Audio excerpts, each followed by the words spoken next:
Hej kära lyssnare. Idag pratar vi om ett ämne som många känner igen. Det handlar om dåliga vanor och vi visar dig hur du kan prata om dem på svenska. Det är ett väldigt bra ämne. Många har dåliga vanor, men de pratar inte om dem. Precis. Dåliga vanor är ofta pinsamma. Man tänker, det här är bara mitt problem. Men det stämmer inte. Varje människa har vanor som inte är bra. Och många vet inte hur de ska prata om det på svenska. Därför är det här ämnet perfekt för att lära sig svenska. Du lär dig nya ord, nya fraser och att prata om ditt eget liv. Idag lär du dig svenska för din vardag. Inte bara grammatik, utan äkta svenska. Och kanske hjälper podden dig att ändra något. Precis. Språk hjälper oss att förstå saker. Och när man förstår något kan man ändra det. En fråga till er. Har ni en dålig vana? Kanske för mycket mobil, sova för sent eller för lite rörelse? Många tittar länge på mobilen på kvällen. Du kan till exempel säga: jag är ofta för länge på mobilen. Eller: jag sover för lite. Eller, jag äter ofta onyttigt. De här meningarna är mycket enkla, men väldigt viktiga. Skriv gärna en mening i kommentarerna. På så sätt övar du svenska och tänker på dig själv. Jag berättar kort om mig själv. Min dåliga vana var länge mobilen. På kvällen i sängen läste jag fortfarande nyheter. Det känner jag igen. Sedan kunde jag sova dåligt. Nästa dag var jag trött och okoncentrerad. Men jag visste inte hur jag skulle prata om det. Det var likadant för mig. Jag tänkte ofta, imorgon ändrar jag det. Precis. Många tänker så. Imorgon, nästa vecka eller nästa år. Idag vill vi prata om varför det är så och hur man kan ta små steg. Små steg är viktiga. Vår plan för idag är enkel. Först pratar vi om vad vanor är. Vi förklarar också varför vi gör saker som inte är bra för oss. Samtidigt går vi igenom viktiga ord. Sedan pratar vi om hur man kan ändra vanor. Vi visar det med bra vanor för att lära sig svenska. Efter det ger vi er enkla exempel från vardagen. Och till sist ställer vi er några frågor att delta i. Då börjar vi med första kapitlet. Först pratar vi om vad vanor är. Det här ämnet är mycket viktigt, för vanor styr vår vardag. Ja, många tänker inte så mycket på sina vanor. De gör saker helt automatiskt. Precis. En vana är någonting man gör ofta. Man tänker inte längre på det. Det bara händer. Till exempel, titta på mobilen varje morgon. Eller vara vaken länge på kvällen. Eller alltid äta godis när man är trött. Rätt. Det är typiska vanor. Viktigt är ordet vana. En vana är något regelbundet. Man gör det varje dag eller väldigt ofta. Och inte varje vana är dålig. Precis. Det finns bra vanor och dåliga vanor. En bra vana gör oss gott. En dålig vana gör oss inte gott. Till exempel är att promenera en bra vana. Ja. Eller att lära sig lite svenska varje dag. Det är också en bra vana. En dålig vana är till exempel för lite sömn. Eller för mycket tid på mobilen. Precis. Nu pratar vi om varför vi gör saker som inte är bra för oss. Det är en mycket viktig fråga. Ja, varför gör vi egentligen så? Ofta gör vi saker av bekvämlighet. Bekvämlighet betyder att något är enkelt. Till exempel är det enklare att stanna vid mobilen än att lägga bort den och sova. Det känner jag igen mycket väl. Jag också. Ett annat viktigt ord är automatiskt. Många vanor är automatiska. Det betyder att vi inte längre tänker. Ibland märker man det först senare. Precis. Man tittar på klockan och tänker, oj, det är redan väldigt sent. Mobilen var där för länge igen. Det händer många människor. Ja. Ett annat viktigt ord är orsak. En orsak är en anledning. En orsak till dåliga vanor kan vara stress. När man har stress gör man ofta ohälsosamma saker. Precis. Stress är ett mycket viktigt ord. Stress betyder att man känner sig pressad. Man är trött eller nervös. Då tar man snabbare till godis eller mobilen. Rätt. Nu förklarar vi ett annat viktigt ord. Vänja sig. Att vänja sig vid något betyder att man lär sig det långsamt, tills det blir en vana. Till exempel kan man vänja sig vid att lyssna på svenska varje dag. Jättebra exempel. Motsatsen är att vänja av sig något. Det betyder att stoppa en dålig vana. Till exempel vänja av sig att gå och lägga sig för sent. Precis. De här två orden är mycket viktiga. Vänja sig och vänja av sig. Jag tycker att de här orden är väldigt hjälpsamma. Jag också. Nu pratar vi om en känsla som många känner igen. Dåligt samvete. Åh ja, det känner jag igen. Ett dåligt samvete betyder att man vet att något inte är bra, men gör det ändå. Efteråt känner man sig dålig. Till exempel efter för mycket godis. Precis. Eller efter för mycket tid på mobilen. Då säger man, jag har dåligt samvete. Det är en mycket viktig mening. Ja. Nu ett annat viktigt ord. Ändra. Ändra betyder att göra något på ett annat sätt. Många vill ändra sina vanor. Precis. De säger, jag vill ändra mina vanor. Eller, jag vill ändra något i min vardag. Men det är inte lätt. Det stämmer. Därför är det viktigt att först förstå vad vanor är. Utan förståelse är förändring mycket svår. Man måste lära känna sig själv bättre. Nu vill jag bara prata om mina dåliga vanor. Jag tycker det är viktigt, för många har liknande problem. Ja, dåliga vanor hör till livet. En dålig vana hos mig var länge att gå och lägga mig för sent. Jag visste att det inte var bra för mig, men jag gjorde det ändå. Det känner många igen. På kvällen tittade jag ofta på serier eller satt länge med mobilen. Jag sa till mig, bara 5 minuter till. Men det blev alltid fler minuter. Det går fort. Nästa morgon var jag trött. Jag hade lite energi och var på dåligt humör. Ändå gjorde jag samma sak på kvällen. Det är en typisk ond cirkel. En annan dålig vana hos mig var för lite rörelse. Jag satt mycket och tränade lite. Det är väldigt vanligt i vardagen. Jag tänkte ofta, idag har jag ingen tid. Eller, imorgon börjar jag. Men imorgon kom ofta inte. Det hör man ofta. Min mobil var också en stor dålig vana. Jag tittade ofta på mobilen utan anledning. Vid maten, i sängen eller på väg. Så är det för många. Jag märkte att det gjorde mig orolig. Jag kunde koncentrera mig sämre och blev snabbt stressad. Dåliga vanor har ofta följder.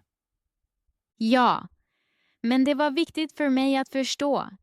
Jag är inte ensam. Dåliga vanor gör oss inte till dåliga människor. Precis. Det första steget är att vara ärlig mot sig själv och att prata om det. Och det gör vi här. I nästa del pratar vi om hur man kan ta små steg för att ändra dåliga vanor. Steg för steg. Precis. Nu pratar vi om hur man kan ändra dåliga vanor. Det är den svåraste delen för många. Ja, många vet att något inte är bra, men de vet inte hur de ska börja. Precis. Det viktigaste först. Du måste inte ändra allt på en gång. Stora förändringar är ofta för svåra. Det har jag upplevt själv. Därför pratar vi idag om små steg. Små steg betyder att man ändrar lite, men regelbundet. Det känns mer genomförbart. Precis. Ett första viktigt steg är att observera. Observera betyder att man ser exakt vad man gör. Till exempel, när tittar jag på mobilen? Mycket bra. Eller, när går jag för sent i säng? När man vet det förstår man sin vana bättre. Jag har märkt att mina dåliga vanor ofta kommer på kvällen. Det är så för många. Det andra steget är att besluta. Besluta betyder att medvetet göra en liten ändring. Inte perfekt, bara lite bättre. Precis. Till exempel, jag lägger bort mobilen 10 minuter tidigare. Eller, ikväll går jag 5 minuter tidigare i säng. Det låter enkelt. Ja, och just det är viktigt. Enkelt betyder inte dåligt. Enkelt betyder realistiskt. Realistiskt är ett bra ord. Ja. Realistiskt betyder att något fungerar i verkliga livet. Det tredje steget är att upprepa. Upprepa betyder att göra något ofta. Precis. En ny vana skapas genom upprepning. Om man gör något ofta blir det sakta normalt. I början känns det ovant. Nya vanor känns ofta konstiga, särskilt när man lär sig svenska. Precis. Många säger, jag vill lära mig svenska, men jag har ingen tid. Eller, jag är för trött. Det är helt vanliga tankar. Det har jag också tänkt ofta. Jag med. Därför är det viktigt att se svenska lärandet som en liten vana, inte som ett stort projekt. Du måste inte studera 1 timme varje dag. Små saker räcker ofta. Precis. En mycket bra vana är att lyssna lite på svenska varje dag. Till exempel en podd, en video eller musik på svenska. Det kan man göra bra i vardagen. Ja. När du lagar mat, är ute och går eller sitter på bussen. Du kan säga, jag lyssnar på svenska 10 minuter varje dag. 10 minuter är genomförbart. Precis. Genomförbart betyder att man klarar det lätt. En annan bra vana är att läsa. Läsa betyder att läsa korta texter på svenska. Till exempel nyheter, korta berättelser eller enkla texter. Precis. Du behöver inte förstå allt. Viktigt är att läsa regelbundet. Du kan säga, jag läser lite svenska varje dag. Det tar bort press. Väldigt viktigt. Press gör lärandet svårt. Utan press lär man sig bättre. En annan bra vana är att skriva. Att skriva har hjälpt mig mycket. Mig också. Skriva betyder att skapa egna meningar. Till exempel skriva en mening om dagen varje dag. Det kan vara en mycket enkel mening. Precis. Till exempel, idag har jag arbetat. Eller, idag var jag trött. Viktigt är inte perfektion utan regelbundenhet. Regelbundenhet är ett viktigt ord. Ja. Regelbundenhet betyder att göra något ofta och om igen. Hellre 5 minuter varje dag än en timme, en gång i veckan. Det märkte jag när jag lärde mig ett nytt språk. En annan viktig punkt är att prata. Många är rädda för att prata. Ja, rädsla för fel. Precis. Men att prata är en mycket viktig vana. Man kan prata med sig själv eller läsa högt. Det gör jag ibland hemma. Mycket bra. Du kan säga, jag säger några meningar på svenska varje dag. Även att göra det ensam räknas. Det är lugnande. Ja. Nu en viktig punkt. Dåliga inlärningsvanor. Många studerar bara när de har motivation. Motivation finns inte varje dag. Precis. Därför är vana viktigare än motivation. En vana fungerar även utan lust. Det är en mycket viktig tanke. Ja. Till exempel, jag studerar varje dag vid samma tid. Även om jag inte har lust studerar jag lite. Lite är bättre än inget. Precis. Och en sak till. Var snäll mot dig själv. Det är svårt för många. Ja. Om en dag inte funkar är det okej. Man kan säga, idag var svårt. Imorgon fortsätter jag. Det hjälper mycket. Nu en liten övning för er. Jättebra. Tänk på ditt svenska lärande. Vilken liten vana kan du starta idag? Till exempel, jag lyssnar på svenska 5 minuter varje dag. Eller, jag skriver en mening på svenska varje dag. Eller, jag pratar svenska högt varje dag. Skriv ner den här meningen. Eller säg den högt. Så börjar en bra inlärningsvana. Steg för steg. Och utan press. Precis. Och så blir svenska lärandet en del av din vardag. Det är vårt mål. Nu pratar vi om en av de viktigaste vanorna när man lär sig svenska. Det är själva pratet. Många tror att prata är en talang, men det stämmer inte. Att prata är en vana som man kan lära sig.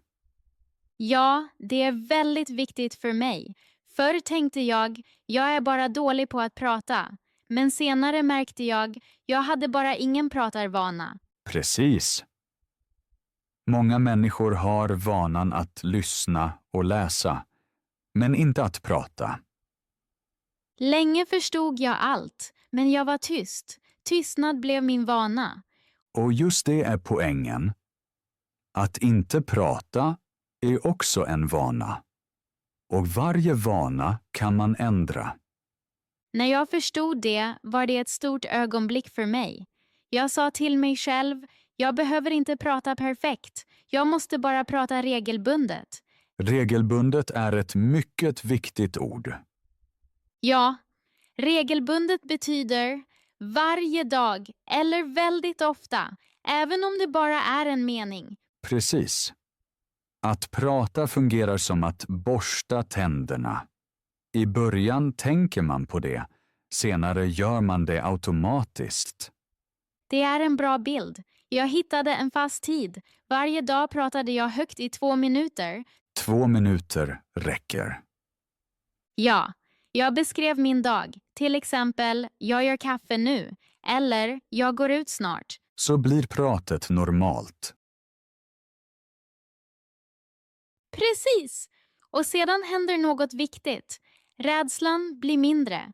Så var det verkligen för mig. I början fick jag alltid hjärtklappning när jag ville prata. Men när jag talade lite varje dag blev det normalt. Rädsla kommer ofta för att något är ovant. Ovant betyder nytt. Men när man gör något, ofta blir det bekant. Bekant är motsatsen till rädsla.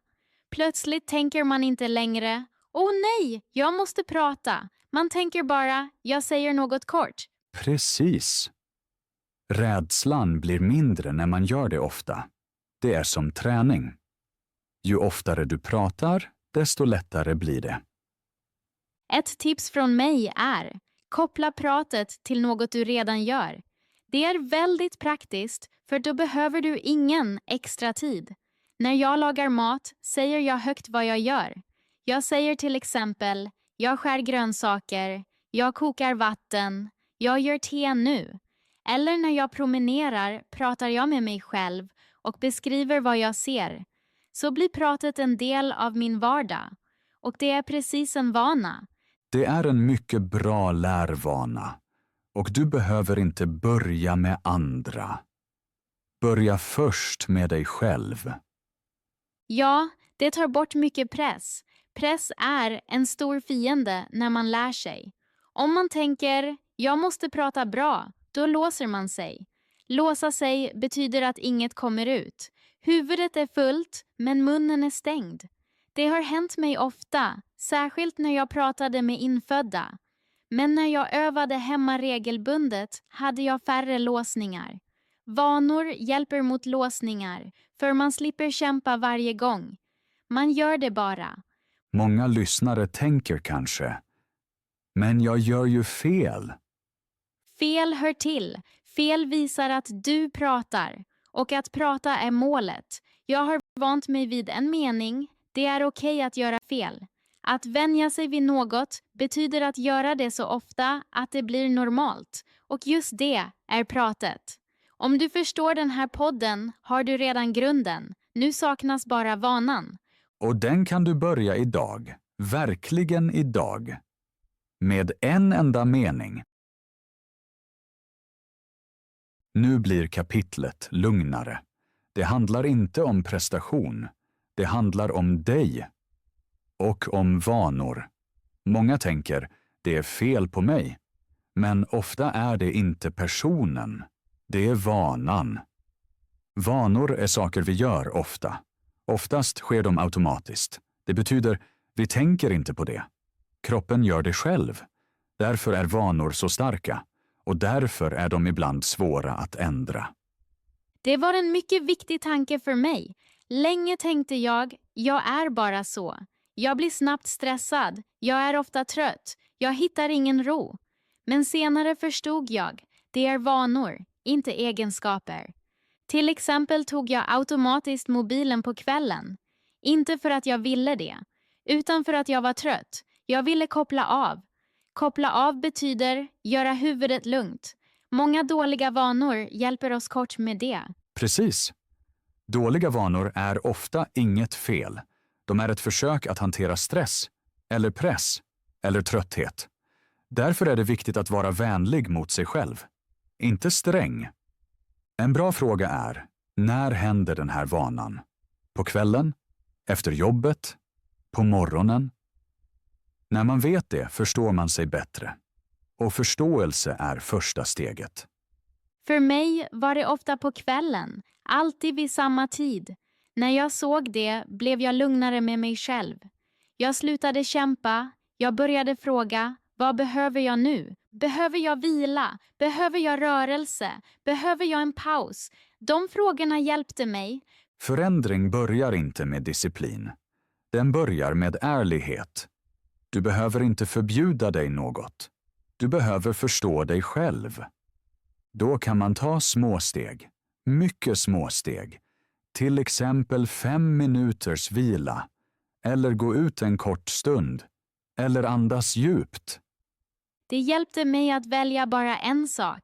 Inte många, bara en. Till exempel vara tyst 5 minuter på kvällen. Det var genomförbart. Ibland lyckades det, ibland inte. Men det var okej. Om något inte fungerar är det inget fel. Det är information. Precis. Vanor ändras långsamt. Genom upprepning och genom tålamod. Varje litet steg räknas. Till slut vill vi ställa dig en fråga. En ärlig fråga. Vad skulle du kunna göra för dig själv idag? Inte imorgon, idag. Skriv ner det. Eller tänk medvetet på det. Små steg förändrar mycket. Och du behöver inte vara perfekt. Bara ärlig. Men vad händer om någon får bakslag? Först måste vi förklara vad ett bakslag är. Ett bakslag betyder att man går tillbaka till en gammal vana. Många tänker då, nu är allt förstört. Men det stämmer inte. Bakslag hör till förändring. De är inget tecken på svaghet. De är en del av vägen. När man förstår det blir mycket lättare. Det var mycket viktigt för mig att lära. Förr kände jag mig dålig vid varje bakslag. Jag tänkte, jag klarar det aldrig. Jag gör samma sak om och om igen. Men idag ser jag det annorlunda. Nu vet jag. Bakslag visar mig något. De visar att jag är trött, eller överbelastad, eller att jag kräver för mycket av mig själv. Ordet överbelastad är viktigt här. Överbelastad betyder, det är för mycket. Precis. Många vill ändra för mycket, för snabbt. De säger, från idag gör jag allt annorlunda. Men det fungerar ofta inte. Kroppen och hjärnan behöver tid. Om man är sträng mot sig själv efter ett bakslag blir det svårare. Om man är vänlig blir det lättare. Vänlig betyder här förstående. Jag har lärt mig att prata annorlunda med mig själv. Inte, varför gjorde du det igen? Utan, okej, det hände. Vad var det som pågick? Den frågan är lugn, den attackerar inte och den hjälper. Det är en mycket viktig punkt. Sättet vi pratar med oss själva är en vana. Många har vanan att vara hårda mot sig själva. Ja, jag var väldigt sträng mot mig själv. Jag tillät mig knappt några fel, men det hjälpte mig inte. Det gjorde mig bara tröttare. Trötthet spelar en stor roll. När vi är trötta tar vi snabbare till gamla vanor. Det är normalt. Kroppen söker trygghet. Trygghet är ett viktigt ord. Gamla vanor känns trygga, även om de inte är bra. Precis. Därför är ett bakslag inget misslyckande. Det är en signal. En signal betyder något är fel just nu. Till exempel, jag behöver mer vila. Eller, jag behöver mindre press. Och här kommer ett viktigt steg. Ge inte upp efter ett bakslag. Säg inte, nu är det kört. Säg istället. Jag börjar litet igen. Mycket litet. Till exempel ändra bara en sak idag. Inte allt. Det har jag gjort ofta. Om en dag inte var bra, sa jag till mig. Imorgon tar jag bara ett litet steg. Och ibland var det steget bara att vara vänlig mot mig själv. Det är också en vana att vara vänlig mot sig själv. Vi vill ge er en enkel mening. En mening för svåra dagar. Meningen är, idag var svårt, men jag fortsätter. Att fortsätta betyder gå vidare. Nu kommer vi snart till slutet av detta avsnitt. Vi vill kort sammanfatta vad vi har pratat om idag. Det handlade om vanor, om goda och dåliga vanor. Och om varför vi gör saker som inte är bra för oss. Vi sa att vanor ofta är automatiska och att de inte säger något om vårt värde som människor. Precis. Vi talade också om att förändring tar tid. Att små steg är viktiga. Och att man får vara snäll mot sig själv. Bakslag hör till. De är inget fel utan en del av vägen. Vi har bjudit in er att tänka på era egna vanor och att hitta ett litet steg för er. Inte perfekt, inte stort, utan ärligt och möjligt. Om du tar med dig en sak idag, kanske denna. Vanor kan man lära. Och man kan också ändra dem. Steg för steg. Ingen behöver klara allt på en gång. Varje person har sitt eget tempo. Och det är helt okej. Vi vill tacka er. Tack för att ni har lyssnat. Tack för att ni tog er tid. Kanske för er själva. Och nu vill vi fråga er något. Vad tyckte ni om detta avsnitt? Var det hjälpsamt för er? Fanns det en tanke eller en mening som stannade kvar hos er? Och vilka ämnen önskar ni för nästa avsnitt? Mer om vanor, om vardag, om känslor. Skriv gärna ert feedback i kommentarerna. Vi läser allt. Ert feedback hjälper oss mycket att fortsätta med podden. På vår kanal hittar ni många fler avsnitt om olika ämnen för olika livssituationer. Kanske finns där också något för er. Tack för att ni lyssnade. Och till nästa avsnitt. Vi hörs snart.